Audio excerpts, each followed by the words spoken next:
Hello everybody, welcome back. Today as well we have got another video. In this video I'll show you how you can record Google Meet on phone, but before that please do make sure to like our video, subscribe our channel, and yes, without any further delay we're simply gonna go ahead and step into our video. For the matter, first of all, access support to Google Meet on a phone. We go to Google Meet and we go back first. So let's say this is the Meet. We're gonna tap on this new and create ourselves a new meeting as well. Or let's say we have got a code for us, we simply tap on join, or we can simply rejoin any of our meeting.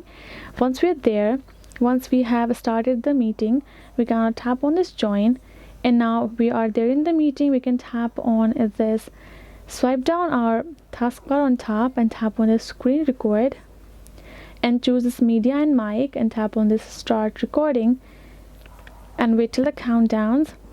And now our screen recording has been started. So you can simply screen record your meeting just like that from a mobile phone, and once the meeting is done, once you're done, simply go ahead, tap on it, this cube icon, and now your recording has been saved to your gallery and you can go ahead, check it out. So that is just the way you can do it. Hope this video was helpful to you all. Thank you so much for watching, and yes, I'll see you guys in our next video.